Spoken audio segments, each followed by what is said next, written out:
Olá, eu sou Gisele Lima, professora de português e inglês no Instituto Federal Triângulo Mineiro, em Uberlândia, Minas Gerais. E gostaria de compartilhar com vocês hoje um pouco sobre a história da minha tese de doutoramento, defendida em 2016. A tese, ela se fundamentou teórico-metodologicamente na perspectiva da pesquisa narrativa, segundo Clandini e Connolly. E eu quero compartilhar com vocês, então, uma estrutura geral, né, de como foi o desenvolvimento dessa tese e o que vocês conseguem encontrar na versão online que está disponível tanto no banco de dissertações e teses da CAPES quanto no repositório da Universidade Federal de Uberlândia. Bem, eu analisei narrativamente como que aconteceu todo um processo de mudança da minha prática docente para tentar viver uma experiência de trabalho colaborativo com os meus alunos.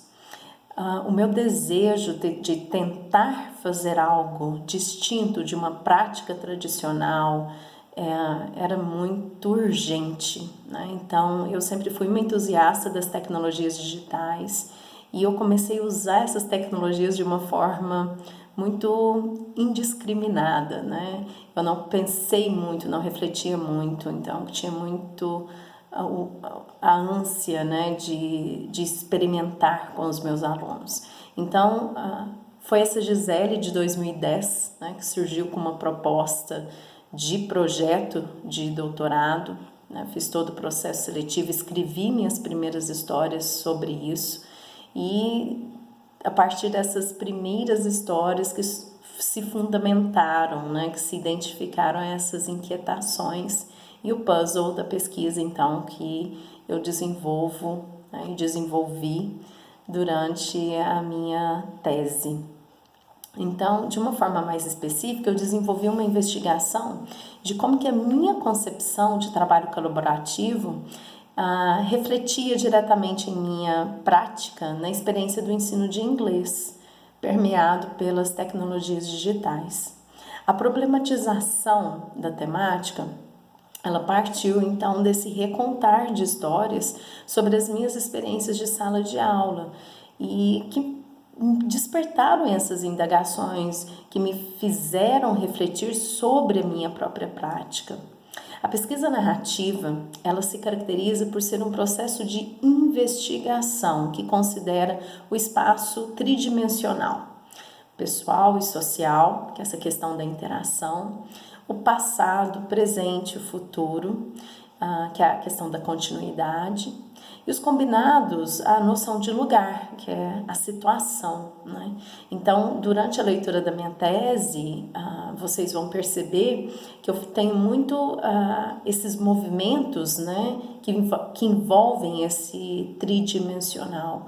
Então, ao recontar uma história desse momento de experiência, ao recontar, eu busco uma reflexão que me remete a alguma situação do passado. Eu também consigo projetar indagações e reflexões que também vão envolver o futuro.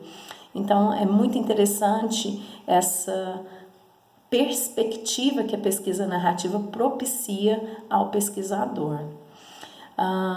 Clandini e Connolly, eles esclarecem que os estudos narrativos têm dimensões e abordam assuntos temporais, focam no pessoal e no social em um balanço adequado para a investigação e ocorrem em lugares específicos ou sequências de lugares. No caso da pesquisa da minha tese, o contexto foram as minhas aulas de inglês, especificamente da disciplina de inglês instrumental, que é uma disciplina do currículo do curso de graduação de logística oferecido pelo IFTM, onde eu trabalho. Envolveu 15 participantes indiretos, meus alunos na época, e 4 participantes diretos, que assinaram um termo de consentimento, né, se envolveram nessa pesquisa narrativa junto comigo. E sendo 3 participantes, né, estudantes e eu mesma como pesquisadora participante, né? E na tese eu deixo, né, discriminado de uma forma como substantivo, né, professora, participante, pesquisadora e, né, todo com hífen. No processo de produção dos textos de campo, foram usados como instrumentos de pesquisa os relatos de experiência, as narrativas produzidas pelos participantes, notas de campo, meus planos de aula, o material didático que eu produzi durante as aulas juntamente com os alunos. E para analisar narrativamente os textos de campo, eu tomei como fundamentação na composição de sentido os princípios sugeridos por Ely, Vance, Downing e Anzu. E durante essa pesquisa eu percebi o quanto que minhas histórias destacaram minhas tensões sobre o meu binarismo e a minha confusão entre as concepções de colaboração como professora pesquisadora. Eu reservo um capítulo específico para discutir e esclarecer, porque foi feita toda uma pesquisa de levantamento teórico, né, de referencial teórico, em que eu trago a distinção que alguns estudiosos estabelecem entre cooperação, colaboração. Descobri durante a minha pesquisa, né, o referencial que o Wenger traz quando ele vai falar de comunidade prática, de comunidade de aprendizagem. E a concepção de colaboração que eu apresento na minha tese e hoje eu tenho, né, para minha prática, é de que a colaboração ela é um ato contínuo de negociação, permeado por situações muito conflituosas de interesse, né, de trocas de papéis. Então, hoje eu entendo a necessidade, como o próprio Wenger diz, de que todos os participantes desse trabalho colaborativo negociem os interesses, de que eles troquem os seus papéis em determinados momentos, né, de conforme a situação julgue necessário, porque o trabalho colaborativo ele só se estabelece quando todos os envolvidos eles entendem a sua participação, a sua contribuição e aprendem a partir disso. Então, como professora, eu me sinto hoje muito mais segura em assumir um papel também de aprendiz durante esse processo. Hoje eu consigo, de uma forma muito confortável, me colocar como Paulo Freire já havia nos ensinado, né? E ele assegura que quando você ensina, quando o professor ensina, ele também aprende.